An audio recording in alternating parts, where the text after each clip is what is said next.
Before we begin the story, let us know where you're watching from by leaving a comment below. If you enjoy this video, don't forget to like and subscribe. Have a wonderful day.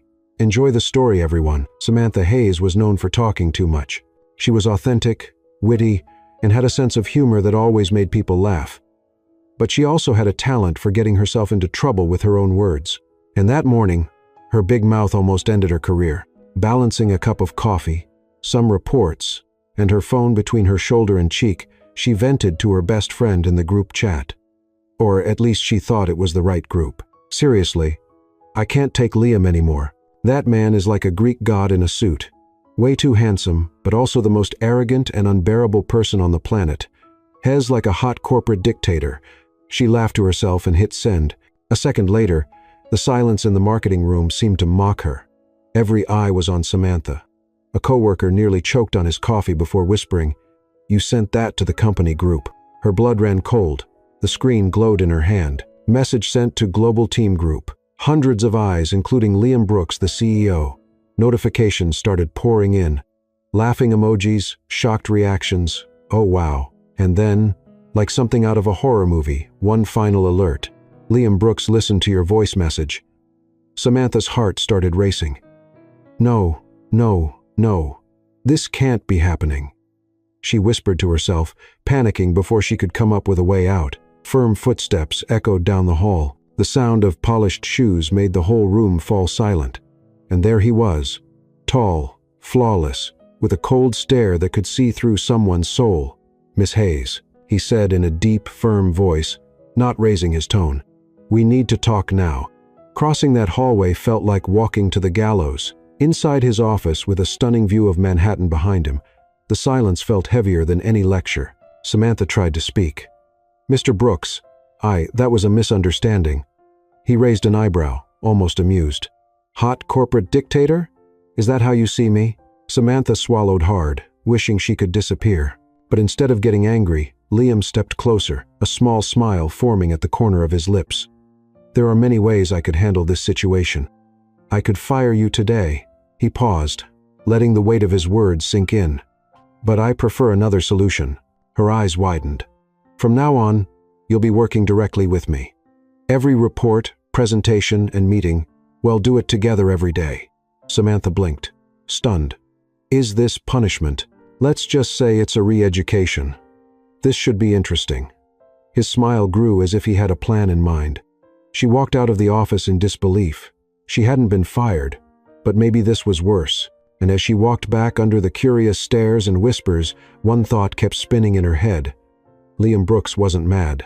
No, he was enjoying this. And Samantha knew that smile of his was only the beginning of a game that could turn her whole life upside down. The next morning, Samantha tried to pretend everything was normal. She arrived on time, greeted her coworkers with her usual smile, and sat at her desk as if nothing had happened.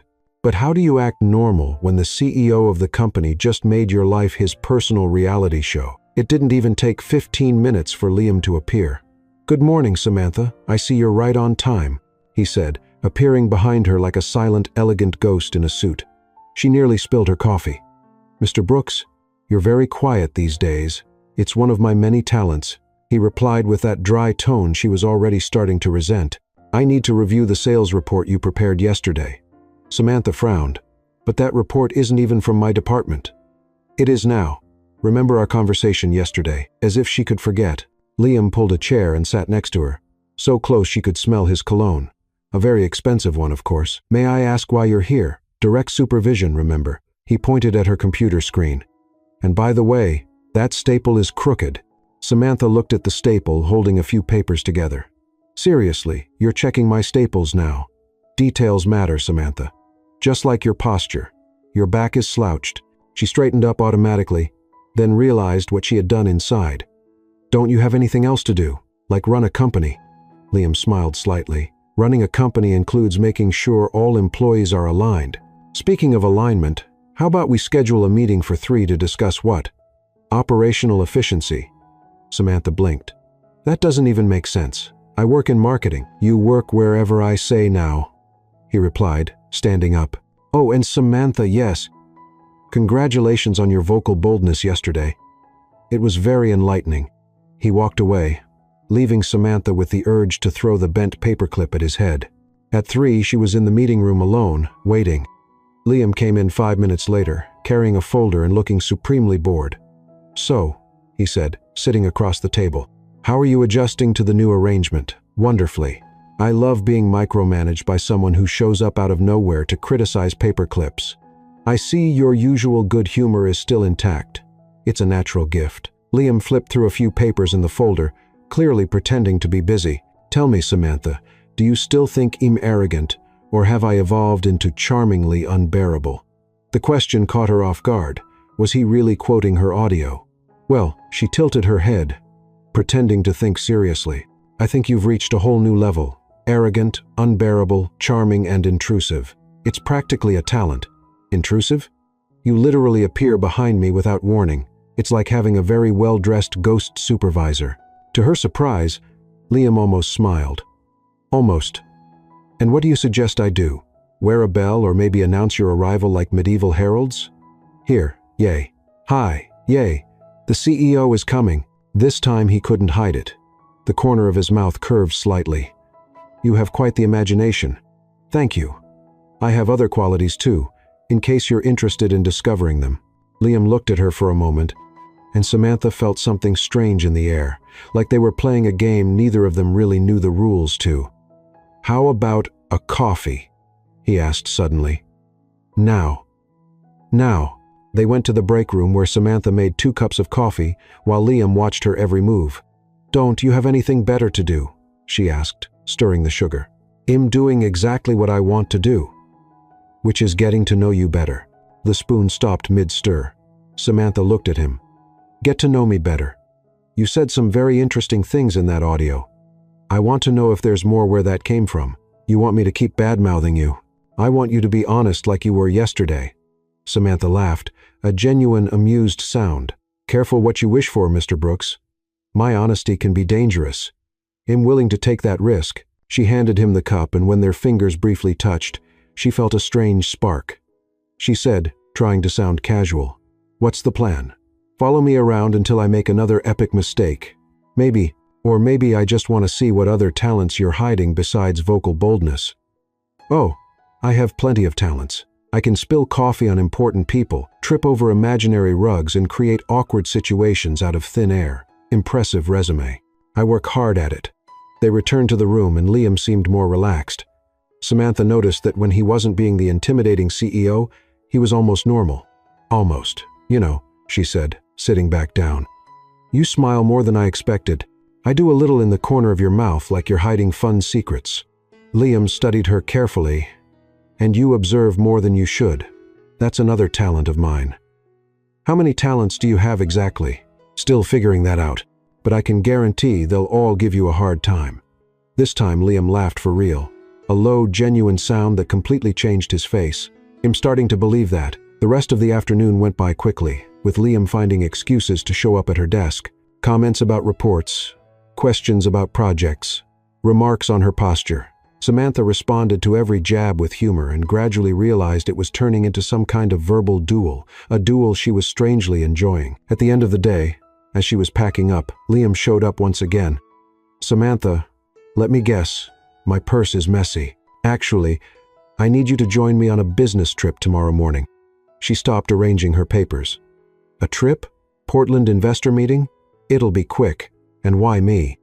Liam gave that secret smile again. "Because you're my new special assistant, remember?" Samantha looked at him, trying to figure out what he was really up to. But one thing she knew for sure, that trip would be anything but ordinary. "All right," she finally said, "but if you try to tell me how to pack my suitcase, I swear." "Swear what?" "I'm still thinking about it, but it'll be creative." Liam chuckled softly and walked away, leaving Samantha with the feeling she had just agreed to a lot more than a simple business trip. The meeting in Portland went better than Samantha expected. The investors seemed impressed with Liam's presentation, and she managed not to spill coffee on anyone important, which she counted as a personal victory. But when they got to the airport at 5:00 the afternoon, ready to fly back to New York, reality hit them like a bucket of cold water. Cancelled. Samantha stared at the flight board in disbelief. "What do you mean cancelled? Storm, ma'am," the airline employee explained with a tired smile. All flights to the East Coast have been suspended until tomorrow morning. Liam ran a hand through his hair, messing up his usually perfect look for the first time. And hotels. Well, the woman made a face. It's peak season, and with all these canceled flights, it might be hard to find one. 2 hours later, they stood at the reception desk of the only hotel in all of Portland with a vacancy. It was a modest place, but clean, clearly not used to hosting executives in $1,000 suits. 1 room with 2 beds, said the receptionist, handing them the key. That's all we have. Samantha and Liam looked at each other. The situation was awkward enough without having to share a room. No way to get separate rooms? Liam asked. Sir, you're lucky to get this one. With the storm, half the city is without power. In the elevator, the silence was so heavy that Samantha could almost feel it. Liam looked visibly uncomfortable, adjusting his tie for the 3rd time in 5 minutes. Relax, she finally said. I'm not going to attack you during the night. I promise to keep my hands to myself. He glanced at her. That's not what I'm worried about. Then what? Liam hesitated. Do you snore? Samantha burst out laughing. Seriously, that's your concern that I snore? It's a valid question. Well, get ready to find out. The room was small but cozy. 2 twin beds with a nightstand in between, an old TV, and a window facing a busy street in Portland. Liam looked around like he was analyzing a complicated puzzle. Not fancy, but it'll do, Samantha said, tossing her bag onto one of the beds. Definitely not fancy. Oh, come on. Where's your sense of adventure? Probably left it on the private jet we couldn't take. Samantha laughed and started digging through her bag. I'm going to the corner store to grab a few things. You want anything? Like what? Real food? Maybe some chips, soda, things normal people eat when they're stuck in modest hotels. Liam looked genuinely puzzled. Chips? Wow. You really never had a normal life, did you? Samantha stared at him, amazed. Stay put. I'll be back. I'm going to introduce you to the world of junk food. When she came back 20 minutes later, she found Liam sitting at the edge of the bed, still in his full suit, staring at the TV like it was an alien object. You didn't change, she asked, dropping the groceries onto her bed. I didn't bring casual clothes. Of course you didn't. She shook her head and pulled out a bag of chips, soda, and microwave popcorn. You bought popcorn. It's tradition. Strange hotel night with a coworker requires popcorn. It's practically a federal law. Liam watched as she took off her shoes and walked to the bathroom with a smaller bag. Where are you going? To change clothes. Unlike some people, I don't sleep in a suit. When she came out wearing pink unicorn pajamas, Liam was clearly trying not to laugh. Don't say a word, she warned, pointing a finger at him. I wasn't going to. Liar. You're laughing on the inside. Maybe a little. At least I brought pajamas. Are you going to sleep with your tie on too? Liam looked down at his clothes like he had just now realized he was still wearing them. I didn't bring pajamas. Seriously, Samantha gave him a look of genuine disbelief. Who travels without pajamas? People who usually stay in hotels that offer silk robes. Right, at least take off the jacket and tie. You look like you're heading into a meeting with the president. Hesitant, Liam took off the jacket and loosened the tie. It was the first time Samantha had seen him looking less than perfect. And she had to admit he looked even more attractive this way. More human. Better, she said. Hi. Tearing open the bag of chips. Now, let's eat junk food and watch bad TV like normal people. I don't eat chips. You're eating this today. She pushed the bag toward him. It's part of the experience. Liam cautiously picked up one of the orange snacks and studied it like it was a scientific specimen. Just eat it already, Samantha said, rolling her eyes. He took a bite, chewed slowly, and his expression shifted slightly. It's not terrible. High praise coming from you. She turned on the TV and started flipping through the channels. What do you usually watch? News, documentaries, economic programs? Of course you do. She stopped on an old romantic comedy. How about this? Seems frivolous. Perfect. Just what we need. As the evening went on, something strange started to happen. Liam gradually began to relax. First he took off his shoes. Then he rolled up his shirt sleeves. And when Samantha made a particularly funny comment about the movie's main character, he laughed. A real genuine laugh. You're funny, he said suddenly. Thanks. I think that's the first genuinely nice thing you've ever said to me." "That's not true." "It is. Every other comment has been either sarcastic or a disguised constructive criticism." Liam thought about it. "Maybe you're right. I'm always right. It's another one of my talents." "How many talents do you have exactly?" "Still counting." She turned him on the bed. "And you? Do you have any talents besides intimidating employees and wearing expensive suits?" "Is intimidating employees a talent?" "Definitely." "You're really good at it." Liam smiled. A real one this time, not his usual secret smirk. "What else do you want to know?" "Everything. What were you like as a kid? Were you always this serious?" "No." He hesitated, then continued. "Actually, I was pretty wild. My mom used to say I was a hurricane on legs." "No way. You." "I swear. I once broke the living room window trying to play soccer inside the house." "What happened?"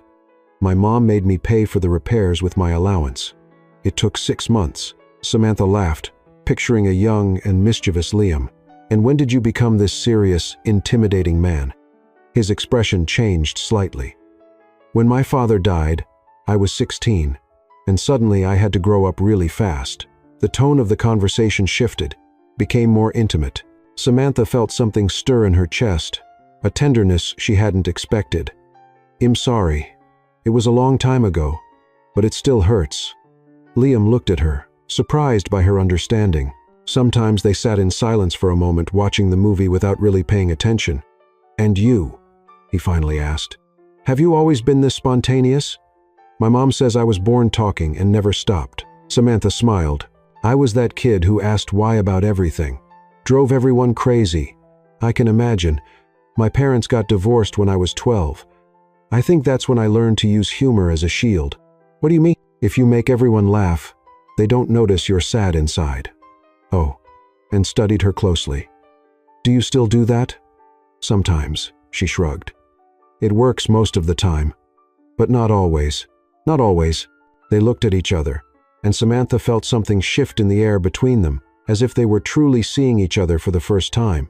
"Do you want popcorn?" she asked suddenly, needing to break the intensity of the moment. "Sure." She walked over to the tiny microwave in the room and put the popcorn in. While she waited, Liam came closer, standing beside her. "How long does it take?" "A few minutes." She was very aware of how close he was, of the warmth radiating from his body. "Liam." "Yes. You're different from what I thought." "Different how?" "More human." He chuckled softly. "Thanks, I think." The popcorn started popping in the microwave, and Samantha went to get ice from the bucket she had filled earlier. But when she turned around quickly, she bumped into Liam, who was standing right behind her. Ice went flying everywhere, some cubes hitting his chest. "Oh no!" Samantha started laughing. "Sorry." Liam looked at the ice cubes sliding down his shirt, and to her surprise, he started laughing too. "You even managed to be clumsy with ice. It's a special talent." She picked up a cube from the floor, and on impulse threw it at him. Liam's eyes widened as the ice hit his shoulder. "You didn't just do that?" "I did." She picked up another cube, laughing. "And I'll do it again." What followed was a completely childish and ridiculous ice war. They ran around the tiny room laughing and throwing cubes at each other like kids. Liam, with his wet shirt and messy hair, looked years younger, and when they finally stopped, breathless and laughing, they were standing very close to each other. The laughter faded gradually. Liam raised his hand and brushed a strand of hair from her face. "Samantha," he said softly. "Yes, I." That's when the fire alarm went off. The shrill sound filled the room, completely breaking the moment. They quickly pulled apart, looking around in confusion. "What was that?" Liam began. "Oh no, the popcorn." Samantha ran to the microwave where smoke was pouring out of the edges. "I forgot about the popcorn." She opened the door and a cloud of smoke escaped, making the alarm blare even louder. The popcorn was completely burned, black as coal. "How do you even burn popcorn?" Liam shouted over the alarm. "It's another one of my talents." She shouted back, trying to wave away the smoke with a towel. It took them 10 minutes to shut off the alarm and air out the room. By the time they managed, they were exhausted, soaked from the melted ice cubes, and embarrassed by the moment that had almost happened. "Well," Samantha said, trying to break the awkwardness, "at least we're not going to starve. We still have Doritos." Liam ran a hand through his wet hair. "Maybe we should try to get some sleep." Tomorrow is going to be a long day. Yeah, you're right. They got ready for bed in silence, each avoiding looking at the other. Samantha curled up in her bed, pretending to be comfortable, while Liam lay stiff as a board. "Samantha," he said in the dark. "Yes. No snoring. Okay." She smiled into the darkness. "You either." But neither of them really slept that night. The next morning, the flight back was almost completely silent. Liam had returned to being the cold, distant CEO, and Samantha couldn't figure out why. The man who had laughed with her and almost kissed her seemed to have completely vanished. When they got back to the office, he barely looked at her.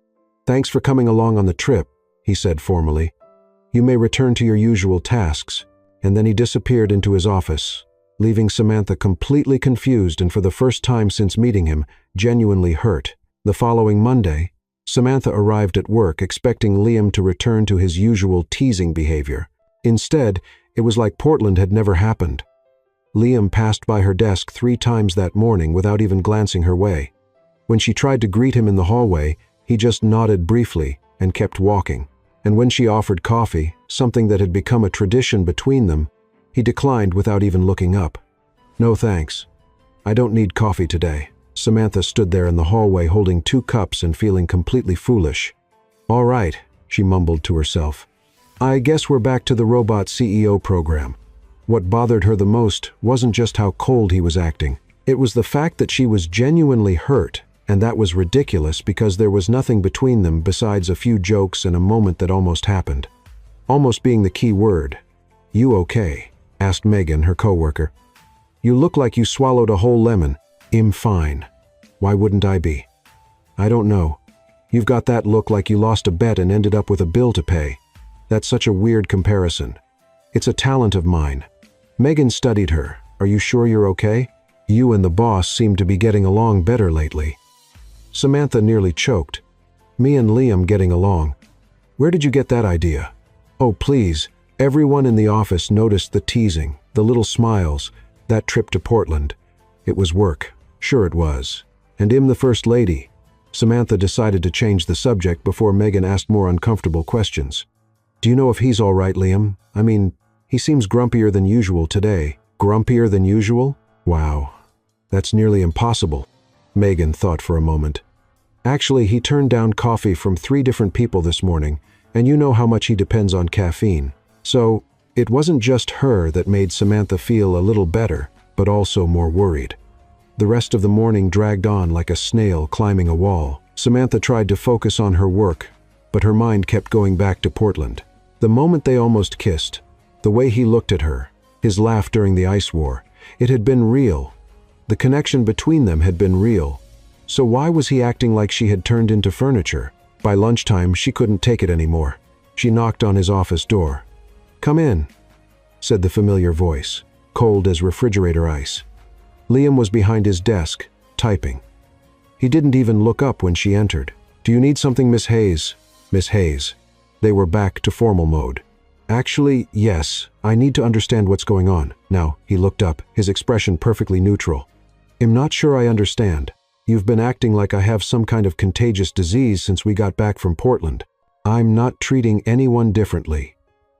I've simply returned to appropriate professional behavior." Samantha felt a wave of heat rise in her chest. Appropriate professional behavior. Exactly. Liam turned his attention back to the screen. That trip gave us a clear perspective on proper boundaries between employees. Proper boundaries. Yes, Samantha stayed quiet, trying to process what she was hearing. So everything that happened in Portland was a mistake. The conversation, the laughter, the moment we almost...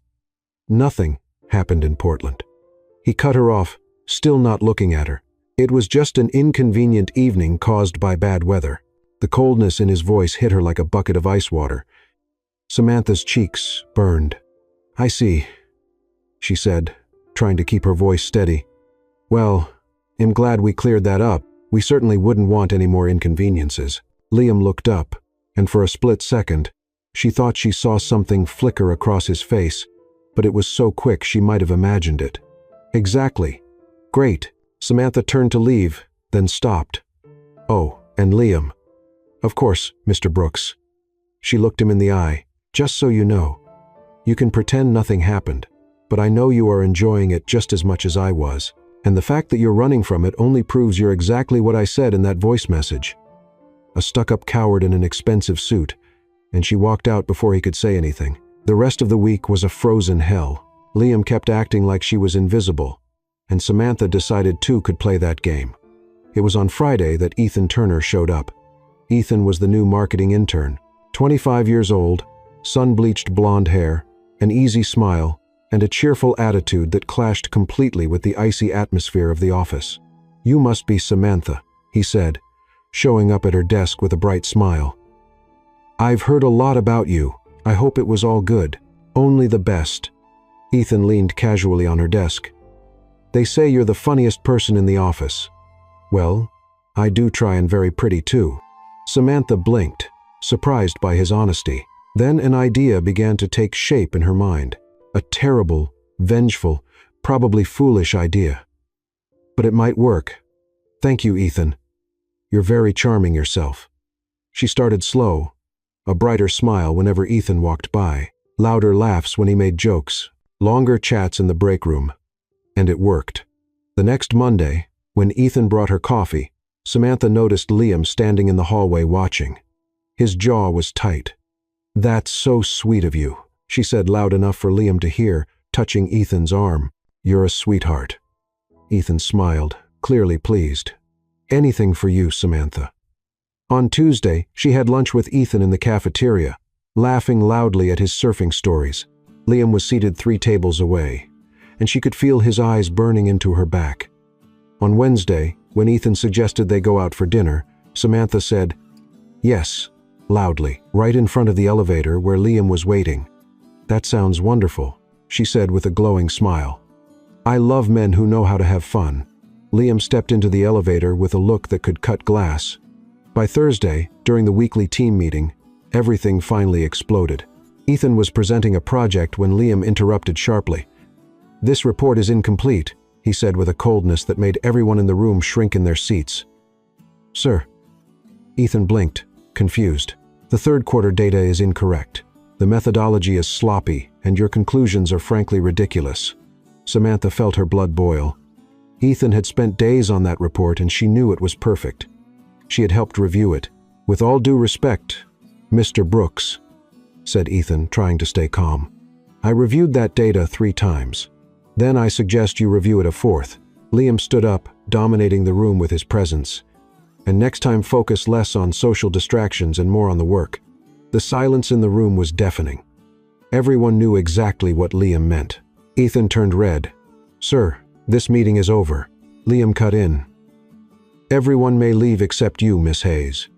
One by one, the co-workers left the room, including Ethan, who gave Samantha a confused look before walking out. Once they were alone, Liam turned to her, his eyes burning with anger.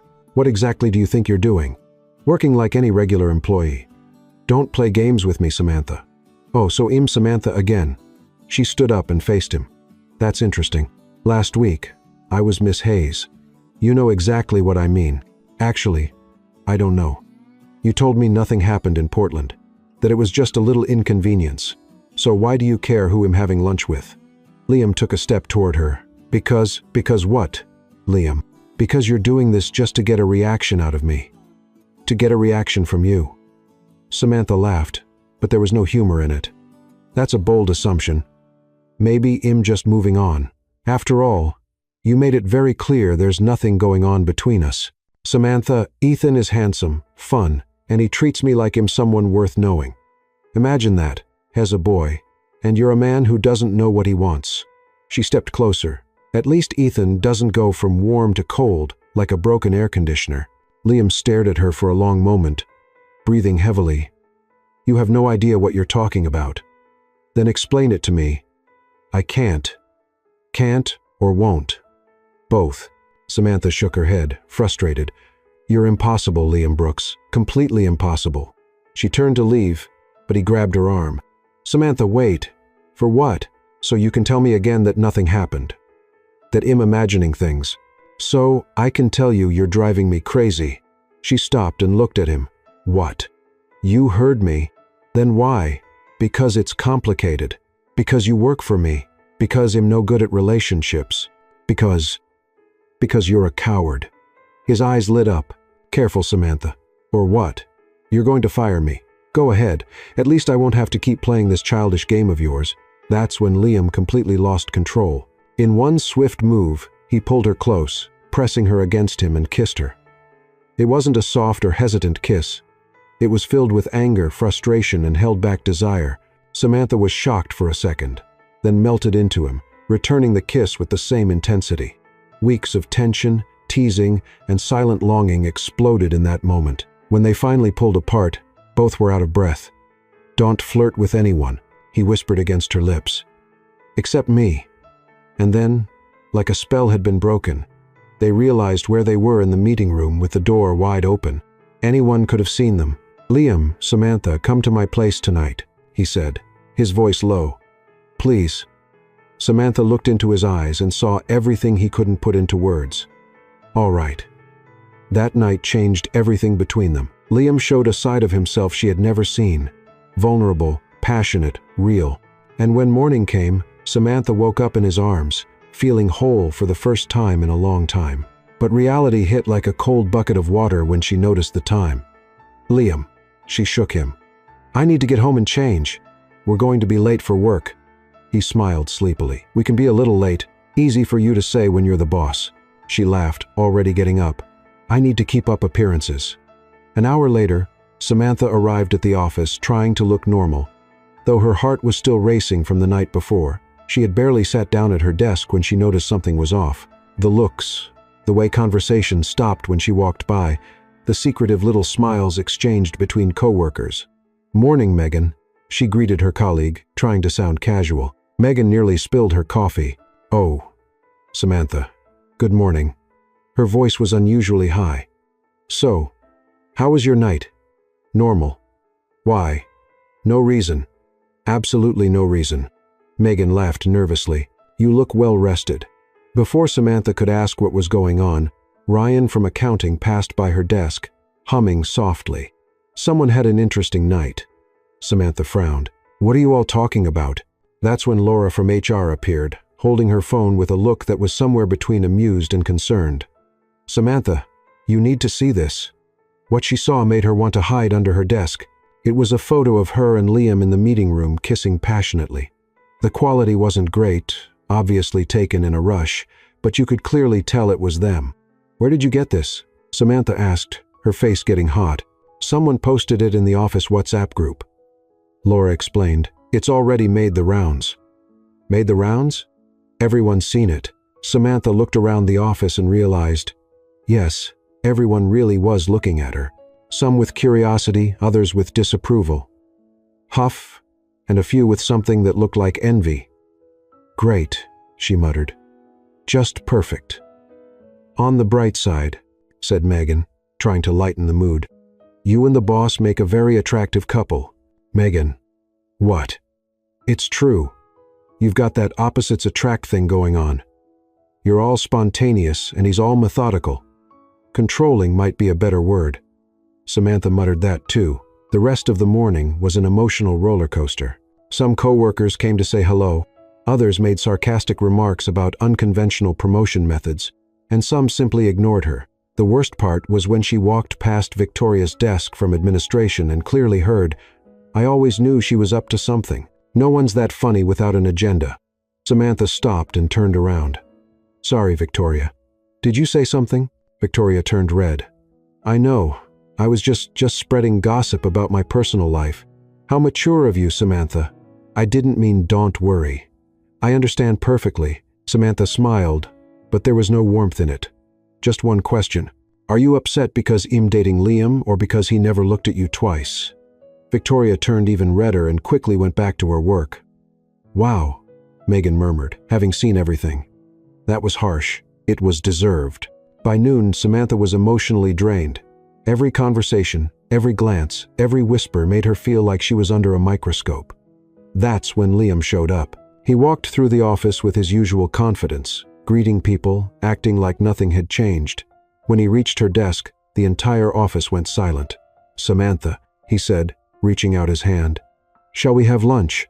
She looked at his hand, then at all the curious faces around them. "Liam, maybe it's better." "Better what?" He raised an eyebrow. "Aren't you hungry?" "I am, but then let's go." Samantha took his hand, feeling everyone's eyes on them as they walked toward the elevator. "You saw the pictures," she said as soon as the doors closed. "I did." "And you're not worried?" Liam looked at her with an amused expression. "Why should I be?" "Because now everyone knows and people are talking, making comments. So what? So what?" "Oh, and this affects your professional reputation, Samantha." He stopped the elevator between 2 floors and turned to her. "I don't care what people think about my personal life, but I do. They're saying I'm taking advantage of the situation, that I have ulterior motives. Do you?" "Do I what?" "Have ulterior motive?" Samantha looked at him. "Of course not. Then why do you care what they say?" Before she could answer, Liam kissed her again right there in the stopped elevator.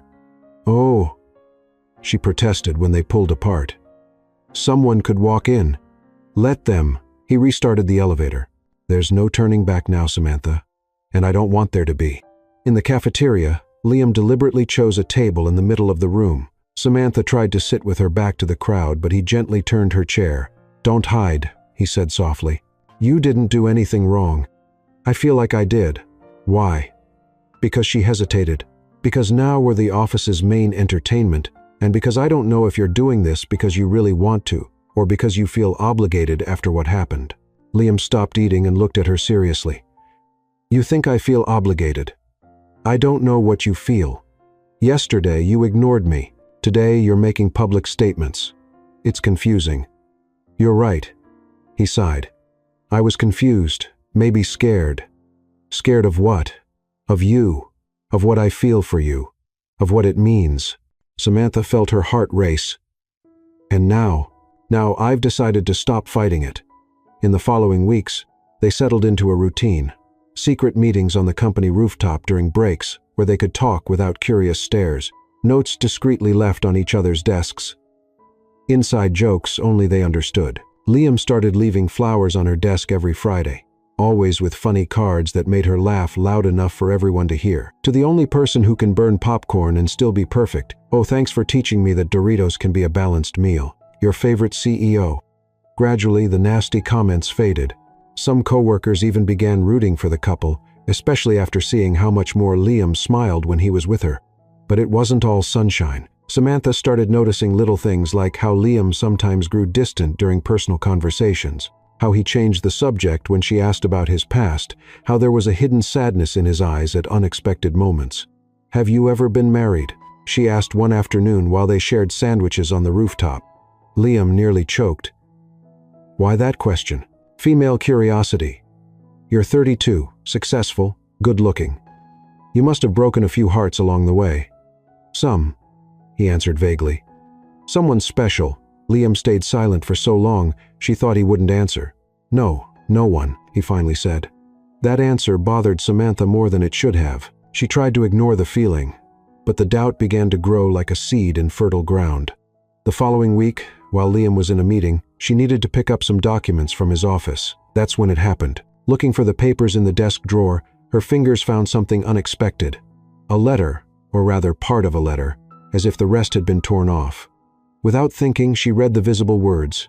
"I know you will never forgive me for what I did, but you need to know that I still love you. I know you still love me too. What we had was real, even though it ended so terribly, Emily." Samantha felt her stomach drop. That letter seemed recent. The handwriting was feminine, delicate, and the tone. "Samantha." She jumped quickly, hiding the letter. Liam was standing in the doorway, watching her with an expression she couldn't read. "Did you find the documents you needed?" he asked. "Yes," she lied. "I found them." But in truth, she had found much more than she was looking for. Samantha spent the rest of the day pretending everything was normal, but the letter burned in her mind, like a mark. Every smile from Liam, every gentle gesture, every sweet word felt like a lie now. Because when she had asked if there was someone special, he had said no. And now that letter confirmed something else. When he invited her to dinner, she accepted, but only because she needed answers.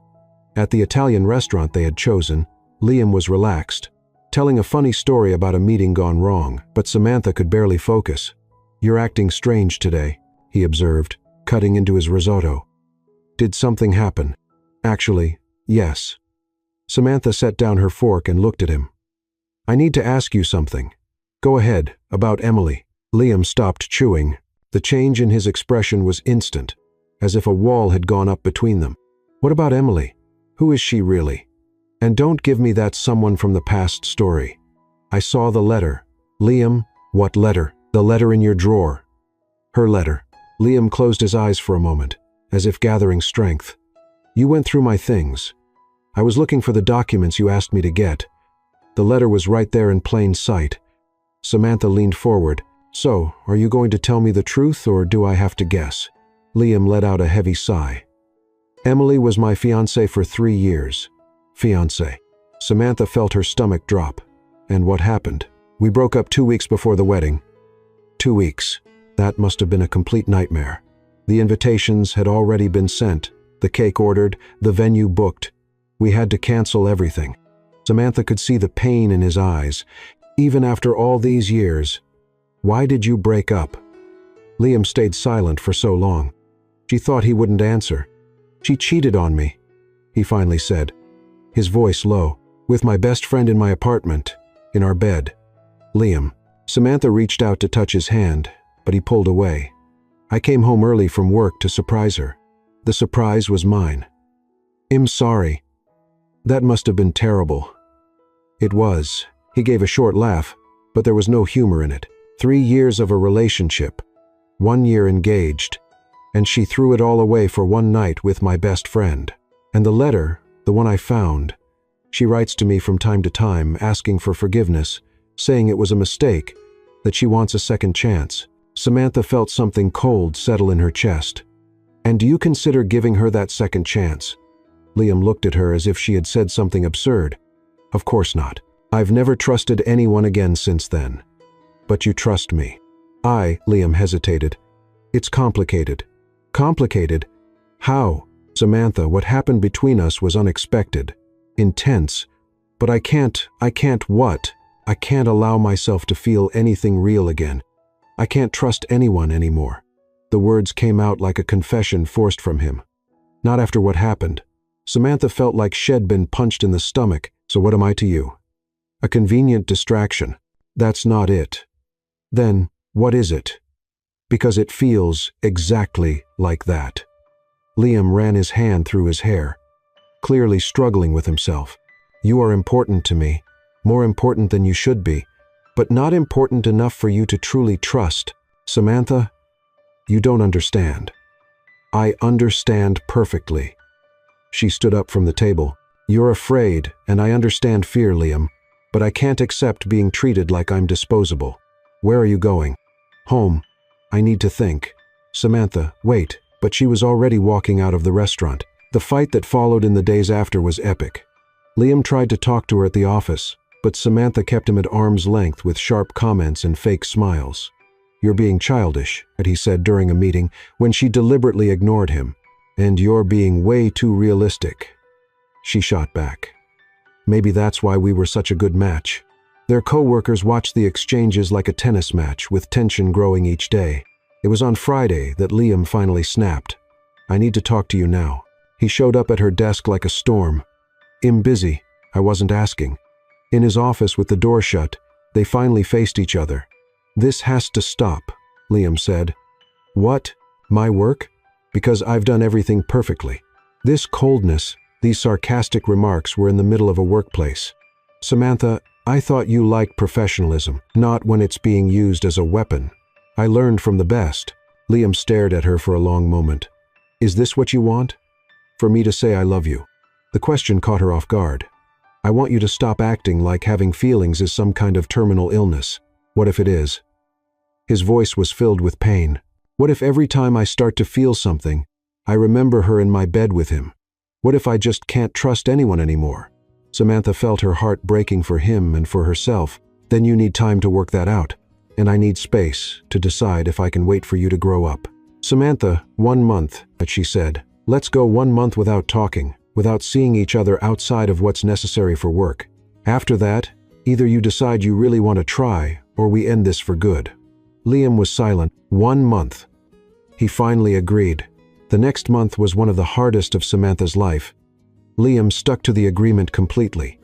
He was professional at work, but there were no more notes, no more flowers, no more quiet meetings. She spent her nights watching 90 seconds romantic comedies with her friends Lisa and Olivia, drowning her feelings in pizza and ice cream. "Are you sure you're doing the right thing?" Lisa asked one night as they watched You've Got Mail for the third time.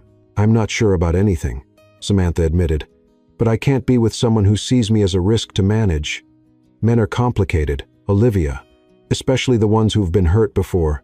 Everyone's been hurt in some way," Samantha said. "That's no excuse not to try again." At the office, it felt like living through a Cold War.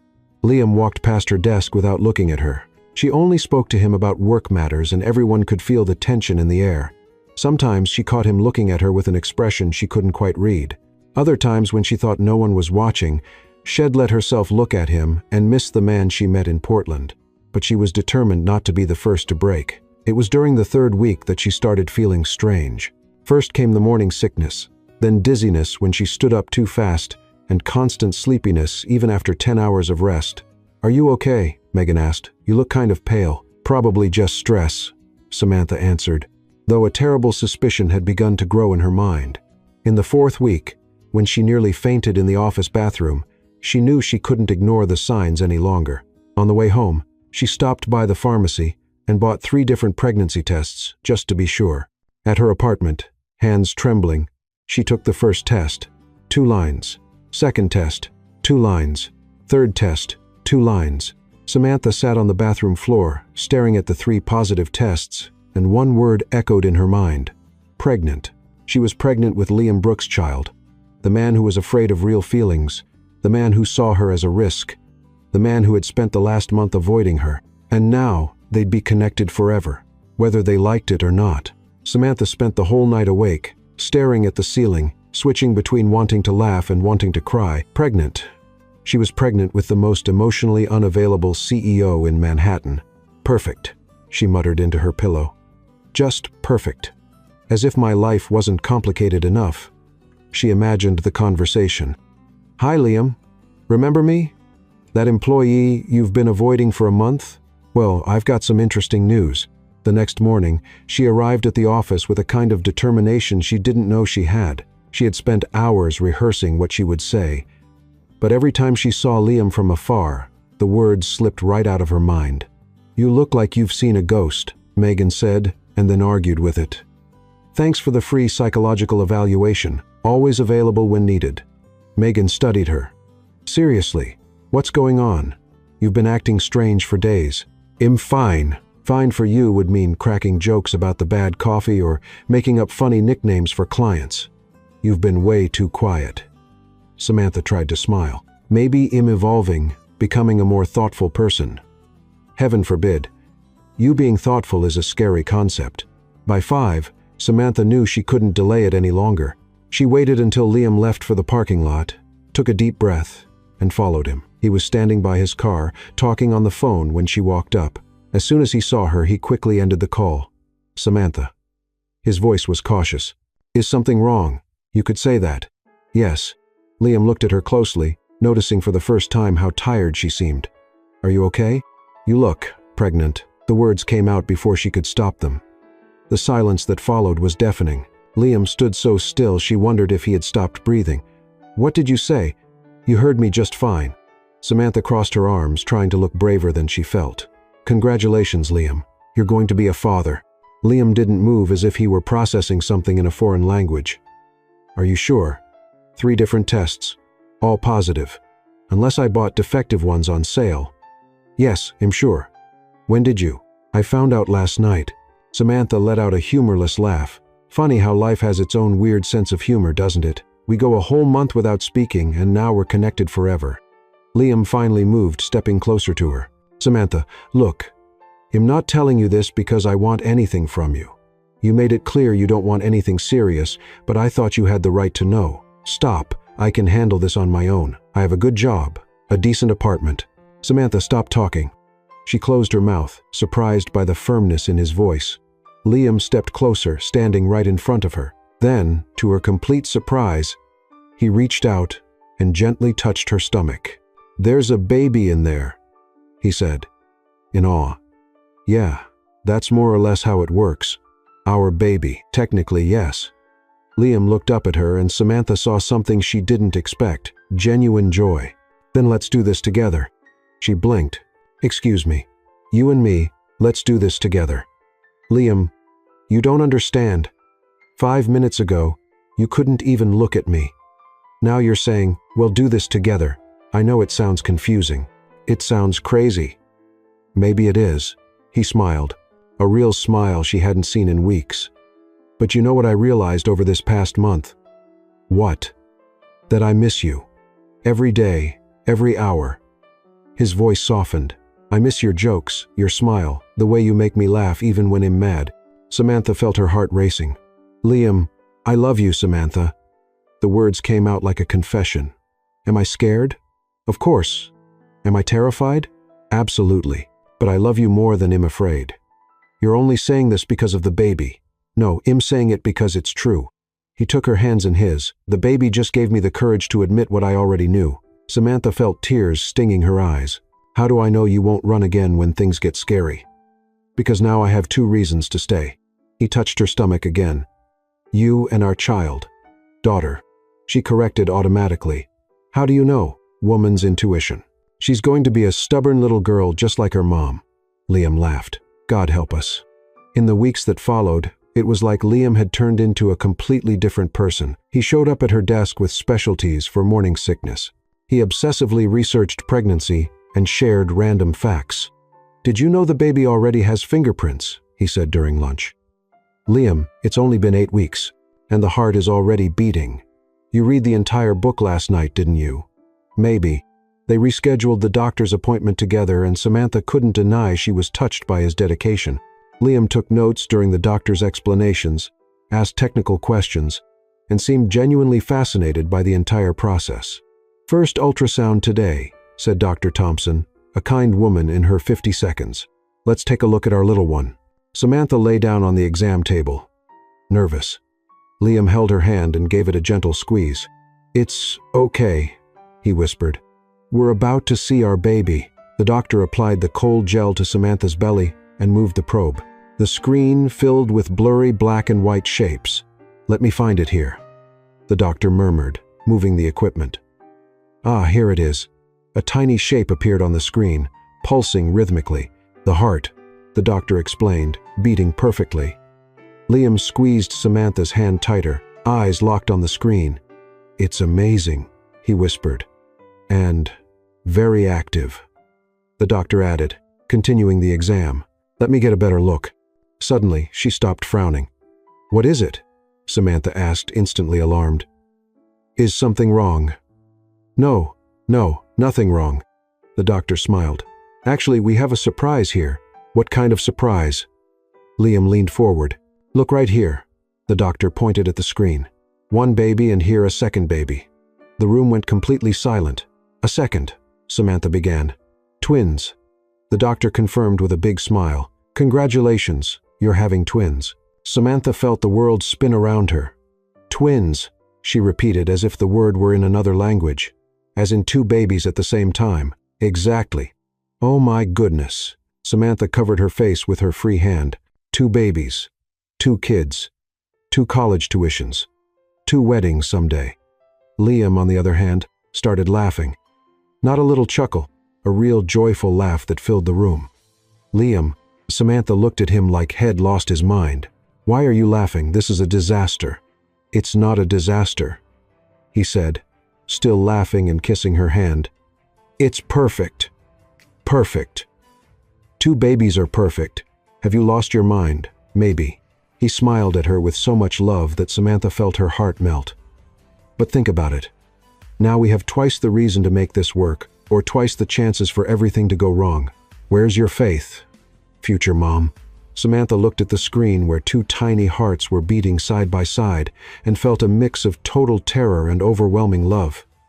2 babies, she murmured again. "Samantha Hayes, what have you gotten yourself into?" Liam kissed her forehead. The greatest adventure of our lives. 3 weeks after the twin discovery, Samantha stood in the middle of Liam's apartment holding a box with a look of total panic. "I can't do this," she announced. "I just can't." Liam, who was putting together a crib with instructions in 3 different languages, looked up. "Do what? Live with me or build baby furniture?" "Both. Especially the living together part. You squeeze the toothpaste from the middle." "Who does that?" "Normal people. Normal people squeeze from the bottom up. It's a basic rule of civilization." Liam smiled. Already used to Samantha's panic attacks about domestic details, "We can buy 2 tubes of toothpaste and you leave dirty dishes in the sink overnight. 1 coffee cup. It's about the principle." Samantha sat down on the box she was holding. "What if we find out we're totally incompatible for living together? What if you find out I sing in the shower loudly? You sing in the shower like a bird with vocal problems." "I can't wait to hear it." Samantha stared at him, searching for any hint of sarcasm, but he looked genuinely amused. "You have serious self-preservation issues." "Maybe." Liam walked over and kissed her forehead, but I'm willing to take the risk. Moving into Liam's apartment was an interesting process. Samantha brought 3 boxes of books, an impressive collection of mugs with funny sayings, and a different pair of pajamas for every day of the week. "How many pajamas does one person need?" Liam asked, watching her put away the 15th set. "Is that a rhetorical question? Because the answer is, you can never have too many pajamas. And this one." He held up a pink pajama set with flamingos. "That's for special occasions." "What kind of special occasions involve flamingos?" "You'll find out." Adjusting to life together was easier than Samantha expected. Liam turned out to be surprisingly flexible for someone used to controlling every part of his professional life. He let her reorganize the entire kitchen, didn't complain when she turned his office into a half-office, half-future playroom, and even learned how to make pancakes when she started having strange cravings. "Pancakes with vanilla ice cream at 7. 0 inches the morning," and he said, one Tuesday, placing the plate in front of her. "I'm pretty sure this breaks several nutritional laws." "The babies want pancakes," Samantha replied, digging into the food with enthusiasm. "Who am I to say no?" "How do you know it's the babies and not you?" "Because I usually hate pancakes in the morning. Now I love them, so it's the babies." Flawless logic. They spent weekends shopping for furniture for the baby's room, an activity that revealed some very real personality differences. "We're going to need 2 of everything," Liam said, jotting down notes on his tablet. 2 cribs, 2 changing tables, 2 dressers. Or we could just improvise, see what works. Improvise with newborns. Why not? Our parents improvised with us, and we survived. Our parents didn't have twins, minor detail. But Liam was determined to have everything perfectly organized. He made spreadsheets with feeding schedules, researched the best diaper brands, and even bought a book on how to raise twins with maximum efficiency. "You do realize babies aren't business projects, right?" Samantha asked one evening, finding him making charts about infant sleep patterns. "In preparing. You're going overboard." "Maybe a little." It was during one of these obsessive prep sessions that Liam decided it was time for Samantha to meet his mother. "My mom wants to meet you," he said casually over breakfast. Samantha nearly choked on her orange juice. "Your mom now. She's curious about the woman who made me smile again. What if she doesn't like me?" "Impossible." "How can you be so sure?" "Because I love you and my mother trusts my judgment." "Your judgment in relationships isn't exactly flawless considering their history." Liam winced. Lunch with Beatrice Brooks turned out to be surprisingly pleasant. She was an elegant woman in her 60 seconds with Liam's same sharp eyes and a quick wit. "So you're the famous Samantha," she said, studying her with interest. "Liam talks so much about you, I started to wonder if you were imaginary." "Sometimes I wonder that too," Samantha replied, earning a warm laugh. "I like her," Beatrice declared to Liam as if Samantha wasn't sitting right there. "She has personality, and she's not intimidated by you." "Thank you. It was a compliment, dear. My son can be intense." "I'm starting to see that." Over lunch, Beatrice shared some embarrassing childhood stories about Liam, much to his horror and Samantha's delight. "He used to organize his toys by color and size," Beatrice revealed. "At 4 years old." "That explains a lot," Samantha murmured. "And when he found out he was going to have twin siblings," Beatrice continued, ignoring her son's warning glance, "he made a schedule for how to help care for them." "Wait." Samantha perked up. Liam was going to have twin siblings. We were. Beatrice corrected gently, her smile fading slightly. But I lost the babies in the 6th month. The silence that followed was heavy. Samantha looked at Liam, suddenly understanding why He'd been so emotional about their twin news. "I'm so sorry," she said softly. "It was a long time ago," Beatrice replied, "but maybe it explains why Liam's so excited about these babies. It feels like a second chance." After lunch in the car, Samantha held Liam's hand. "Why didn't you tell me about your siblings?" "Because it hurts to think about it." He squeezed her hand. "But when I found out we were having twins, it felt like, I don't know, like it was meant to be." "Meant to be. You believe in destiny now." "I'm starting to believe in a lot of things I never used to." Everything felt perfect. Samantha was adjusting well to the pregnancy. Liam was being the ideal partner, and they were building something real together. That's when the bomb dropped. Samantha was at the apartment sorting through baby clothes Beatrice had bought when Liam's laptop beeped with a new email. Without thinking much, she checked to see if it was something urgent. What she saw made her stop breathing. The email was from Marcus Reed at TechCorp Industries, and the subject line read, "Final merger proposal, personnel matters." Against her better judgment, she opened it. "Liam, as discussed, the merger between Apex and TechCorp is practically finalized. Only a few image issues remain. Our PR team suggests it would be wise to remove Miss Hayes from the company before the official announcement. The personal relationship between you two, while understandable, may be seen as a conflict of interest by the shareholders. We've prepared a generous compensation package that would ensure a discreet and amicable departure. Awaiting your response, Marcus." Samantha read the email 3 times, feeling her world fall apart. Liam knew. He knew they wanted her out of the company, and he hadn't said a word. When Liam came home that evening, he found Samantha sitting in the living room, the laptop open on the table in front of her. "Samantha," he could tell right away something was wrong. "What happened? Were you going to tell me?" she asked, her voice dangerously calm. Liam followed her gaze to the laptop screen and went pale. "Samantha, I can explain." "Can I?" She stood up, hands trembling. "Because I'd love to hear how you explain planning to remove me from the company behind my back." "That's not how it is." "No." "Then how is it, Liam? How do you explain negotiating my exit like I'm some problem that needs solving?" Liam closed his eyes, defeated. "It's complicated." "No, Liam." Samantha shook her head, eyes burning with tears. "What's complicated is finding out the man you love is willing to sacrifice you for a business deal." "Samantha, let me explain," Liam began, but she was already walking toward the bedroom. "Explain what exactly?" Samantha started throwing her clothes into a suitcase with sharp, angry movements. "How you decided I was disposable, or how you planned to tell me I was being let go. That's not what's happening." "No." She turned to face him, holding a pair of socks like they were weapons. "Then please explain it to me, because from what I read, you're negotiating a quiet and friendly departure for me." Liam ran a hand through his hair, clearly struggling to find the right words. "The merger is important for the company, for all the employees." "Oh, I see. So, you're sacrificing me for the greater good." "It's not a sacrifice. It's complicated." "Stop using that word." Samantha snapped the suitcase shut. "Everything is complicated with you, Liam. Relationships are complicated. Feelings are complicated. Now, work is complicated. You know what's not complicated? Honesty. I was trying to protect you." Samantha laughed, but there was no humor in it. "Protect me from what? From having choices? From knowing the truth about my own life? From stress? You're pregnant with twins, Samantha. You shouldn't have to worry about company politics." "Oh, so now I'm too fragile to handle reality." She grabbed the suitcase and walked to the door. "Perfect. Just perfect. Where are you going?" "To my apartment. Remember that place? That little one I lived in before I made the mistake of trusting you." "Samantha, don't be dramatic."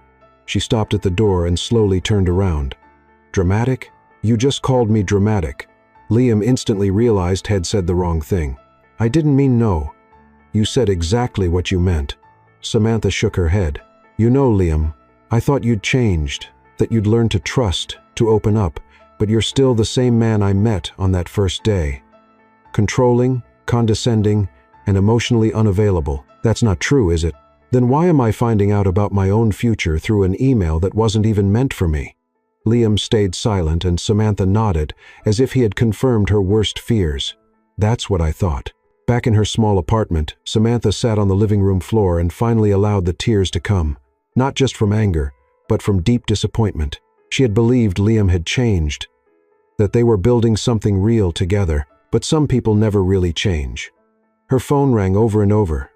Liam calling. She ignored it. It rang again. She ignored it again. On the 10th call, she simply turned the phone off. "It's okay," she said to her belly, where the twins were growing quietly. "We'll do this on our own." It's not the first time a single mom raised kids without help, but even as she said it, her heart felt like it was breaking. In the days that followed, Samantha made a decision. If Liam wanted her out of the company, fine. She'd leave, but on her own terms.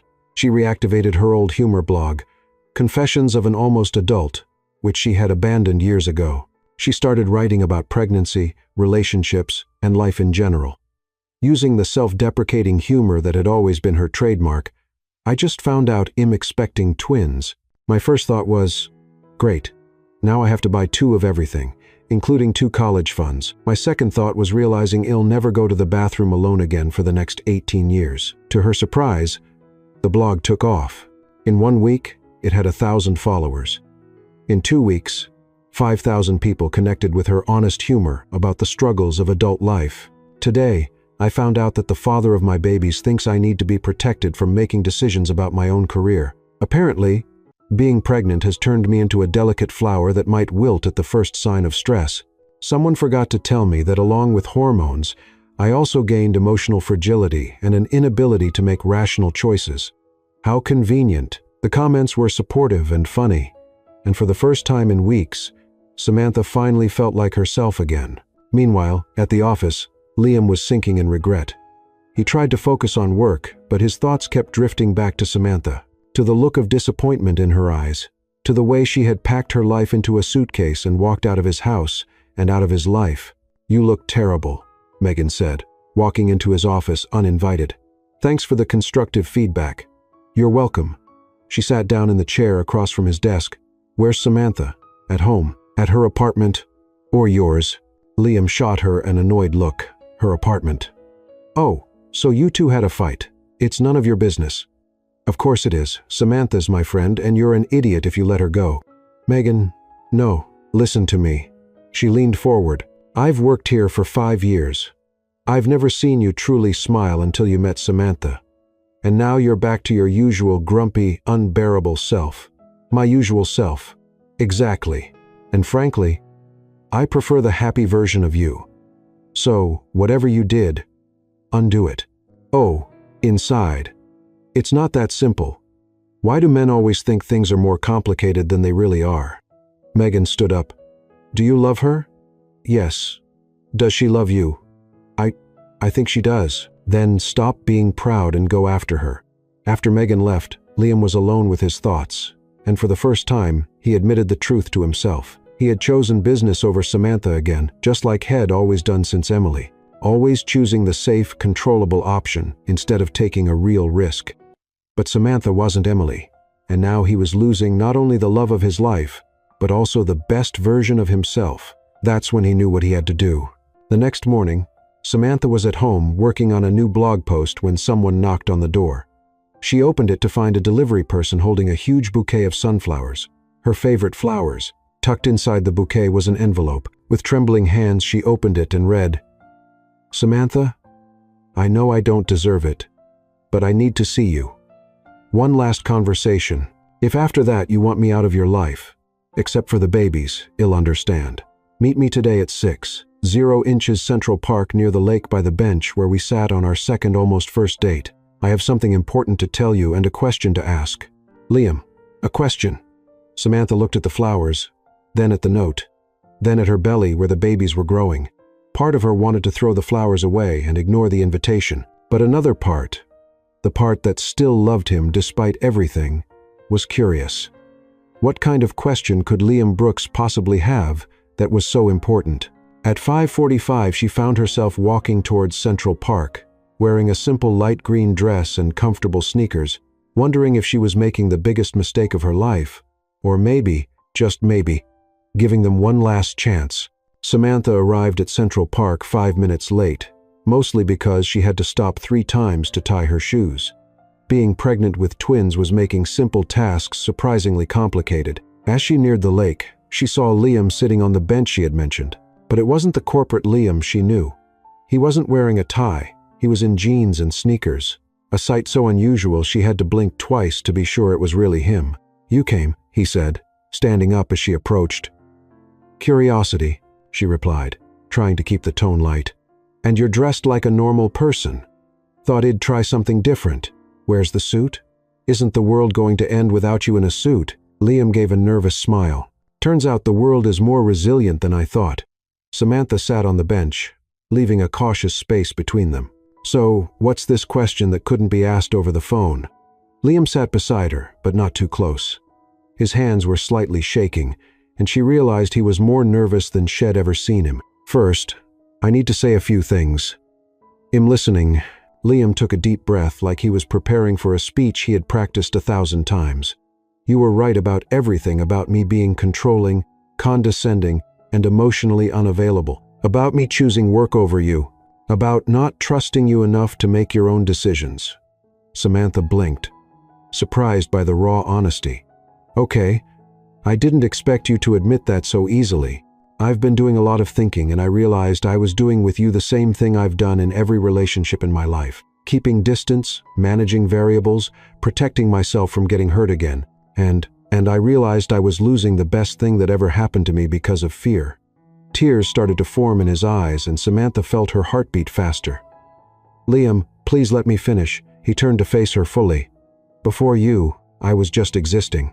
I went to work, came home, slept, repeated. There was no joy, no laughter, no surprise, no real life. And now I want it all. I want to wake up every day curious about what funny thing you're going to say. I want to see you burn popcorn and make a mess in the kitchen. I want to argue over toothpaste and hear you sing in the shower like a bird with vocal problems." Despite herself, Samantha smiled. "Go on. I want to be there when our children are born. I want to see their first steps, hear their first words, and watch them probably inherit your gift for creating impossible situations." "They're going to be perfectly normal," Samantha objected. "With you as their mother? Impossible." Liam smiled, tears in his eyes now. "And I can't wait to see what kind of chaos they'll bring to our lives." "Liam, why are you telling me all this?" "Because you taught me how to live, Samantha. Truly live. And now I want to live everything with you." That's when he slipped off the bench and knelt down on the grass. "Oh my God," Samantha whispered. "What are you doing?" "Something I should have done a long time ago." Liam pulled a small blue velvet box from his pocket and opened it. Inside were 3 rings. 2 tiny ones clearly made for babies and a larger one with a simple but elegant diamond. "Samantha Hayes," he said, voice thick with emotion. "Will you marry me? And will you let me be the fully dedicated, probably overprotective father of our children?" Samantha looked at the rings, then at Liam on one knee in the grass, then at a few people who had stopped to watch. "You brought rings for the babies?" she asked, laughing and crying at the same time. "I thought they should be part of the proposal too. They're tiny. They're symbolic. Well, save them until they grow. This is the most ridiculous and sweetest thing anyone has ever done for me. So, is that a yes?"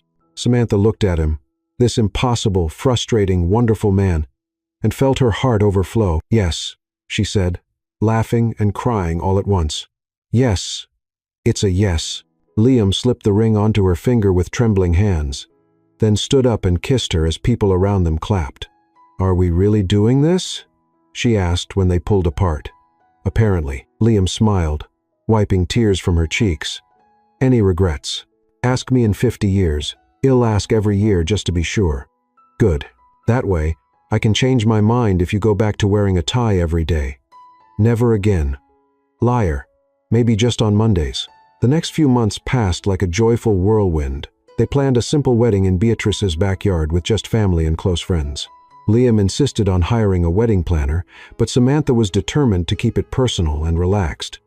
"No ice swans or chocolate fountains," she said firmly during a meeting with the planner. "But that would be so elegant." The woman protested. "Elegant isn't our style. Our style is chaotic but full of love." Liam laughed. She's right. We want something that feels like us. And what are you two? Two people who fell in love because one of them burned popcorn and the other found it charming. A week before the wedding, 7 months pregnant, Samantha was at the bakery doing the final cake tasting. Liam was beside her, taking notes on flavors like it was a crucial business decision. "The chocolate and strawberry one is perfect," Samantha said, attacking the third sample. "You said that about the vanilla too. I can change my mind." "Bride's prerogative. And the lemon too sour for ouch." "What is it?" "Nothing. Just ouch." Samantha bent over, holding her belly. "Samantha." "Liam," she said, looking at him with a mix of panic and excitement. "I think my wedding dress is going to have to be a hospital gown." "Why?" "Because our babies decided they want to meet the wedding cake in person." Liam's eyes widened. Now, and there, in the fanciest bakery in Manhattan, surrounded by cake samples and sugar flowers, Samantha went into labor a week before the wedding. "Well," she said, trying to breathe through another contraction, "at least our love story is going to have an interesting ending." Liam grabbed her hand, laughing nervously. "Interesting. Doesn't even begin to cover it. Our kids are already making chaos before they're even born. They are definitely our kids." What followed was probably the most chaotic ambulance ride in Manhattan history. Samantha was having contractions every 3 minutes. Liam was on the phone trying to juggle 3 things at once, and the paramedic looked like he was questioning his career choices. "Take deep breaths," the paramedic instructed for the 5th time. "I am breathing," Samantha shouted during a contraction. "Hez the one who needs to breathe." Liam looked visibly pale, gripping her hand tightly while speaking on the phone. "Mom?" "Yes. We're on the way to the hospital." "No, it's not a false alarm." "Yes. 1 week before the wedding." "No, we didn't plan it this way." "Liam," Samantha said through panting breaths. "Hang up that phone or I swear ill, throw it out the window." "Mom, I have to go." "Samantha's having violent thoughts." "Violent thoughts?" Samantha glared at him. "Liam Brooks, when this is over, you'll find out what real violent thoughts look like." At the hospital, things didn't calm down much. The medical team was ready for premature twins, but clearly not ready for the couple that came with them. "Sir, you need to calm down," the nurse told Liam, who was pacing back and forth across the room. "I am calm," he replied. "Clearly not calm. I just want to make sure everything's being done right." "Liam," Samantha called from the bed. "You're making me more nervous than the contractions." "Sorry, it's just this is real. It's actually happening." A bit late for that realization, don't you think? Dr. Thompson, the obstetrician, entered the room with the calmness of someone who had seen every kind of family drama before. "How are we doing, Samantha?" "Well, doctor, considering I'm about to give birth to twins a week before my wedding in a hospital instead of on a honeymoon, I'd say I'm fantastic. She's handling this very well." The doctor noted to Liam. "And you, sir?" Liam stopped mid-sentence, looked at Samantha, then at the monitors, and suddenly turned very pale. "I think I'm going to," and fainted, literally. "Liam," Samantha yelled, trying to sit up in bed. "Stay down," the nurse said, rushing to help Liam. "This happens more often than you'd think. He fainted during labor, folks. It happens. Too much stress, too many emotions. As a CEO, he deals with pressure all the time. Apparently, this is a different kind of pressure," Dr. Thompson added with a smile. When Liam woke up 5 minutes later, he found Samantha looking at him with a mix of concern and amusement. "Welcome back, future dad," she said. "How about staying conscious for the rest of the show?" "I fainted." "Yep, right in front of the whole medical team. Very manly of you." "I'm sorry, don't be. It was hilarious. Now come over here and hold my hand like a responsible adult." The next 4 hours were a roller coaster of emotions, pain, nervous jokes, and moments of pure terror. Liam redeemed himself by holding Samantha's hand, offering ice chips when needed, and saying encouraging things even when she threatened him with physical harm. "When this is over," she said, during a particularly strong contraction, "you're getting a vasectomy. Whatever you say. And you'll cook for a whole month. Deal. And you'll handle every nighttime diaper for the first 6 months. That doesn't sound fair. You want to renegotiate right now." "No, ma'am." Finally, at 11:47 p.m., Sophia Brooks was born, followed 3 minutes later by her brother, Alexander Brooks. two perfect little babies, small but healthy, crying as if protesting their sudden change of address. Exhausted but glowing, Samantha held both babies, while Liam stood beside the bed with a look that shifted between total awe and overwhelming love. "They're so small," he whispered gently, touching Alexander's tiny hand. "They're premature, Liam. That was expected and perfect in yours." Samantha smiled at him. "Ours." Liam leaned down and kissed her forehead. "You were incredible." "I know. And you fainted. Ill, try to do better next time." "Next time." Samantha looked at him. "Liam Brooks, if you think there's going to be a next time..." "Just kidding." "I'm kidding." The first few days at home were absolute wonderful chaos. Sophia had her mother's strong lungs and liked to prove it. At 3.0 inches the morning, Alexander was quieter, but had a special talent for pooping, right as his diaper was being changed. "How can two such small people make so much work?" Liam asked one morning, holding Sophia while Samantha nursed Alexander. "It's one of nature's mysteries. Like how they know exactly when we've just fallen asleep so they can start crying, and how they always manage to make sure they never sleep at the same time. It's military strategy. They're testing us." Beatrice visited every day, bringing food and offering to hold the babies while Samantha took a shower or Liam tried to answer urgent emails. "They're beautiful," she said, rocking Sophia. "And Sophia definitely has her mother's personality." "How can you tell?" "She complains a lot and wants constant attention." "Hey," Samantha protested. "It was a compliment, dear." After 2 weeks at home, once they finally found something that resembled a routine, Samantha noticed something important. "Liam," she said one night while they took turns rocking Alexander back to sleep. We still haven't gotten married." Liam stopped rocking the baby. "That's true. With all the craziness, I completely forgot." "Well, I didn't. And I still want to marry you, even after seeing me pass out during labor, especially after that. It proved you're human." Liam smiled. "So, should we reschedule everything?" "Actually," Samantha said with that mischievous smile he knew so well, "I have a better idea." "What kind of idea?" "The kind you'll think is completely crazy." "Now, I'm worried." "You should be." Samantha laid Alexander in the crib and turned to Liam with a sparkle in her eyes. "How about I propose to you this time?" Liam's eyes widened. "You want to propose to me? Why not? You had your chance. Now it's my turn to do it my way. And what's your way?" Samantha smiled mysteriously. "You'll find out, but I promise it's going to be unforgettable." Liam looked at her, this amazing woman who had turned his life upside down in the best possible way, and smiled. "I can't wait to see what you're planning. You should be excited because it's going to be epic." 2 weeks later, Liam was starting to suspect that Samantha was up to something. She had that secret smile that usually came before moments of creative chaos, and she was spending suspicious amounts of time on the phone with Beatrice and Megan. "What are you planning?" he asked one morning while changing Alexander's diaper. "Nothing much." Samantha replied innocently, nursing Sophia. "Just organizing a little surprise." "Your surprises make me nervous." "They should," she smiled. "But you're going to like this one, I think." "You think?" "Well, you'll either love it or have a panic attack. Knowing you, probably both." The following Friday, Liam came home from work and found the house strangely quiet. Normally, he'd walk into at least one baby crying and Samantha singing a silly lullaby off-key. "Samantha," he called, heading up the stairs. "Up here," came her voice from the bedroom. He found the twins peacefully sleeping in their cribs, and Samantha getting ready in front of the mirror, wearing a simple but elegant white dress.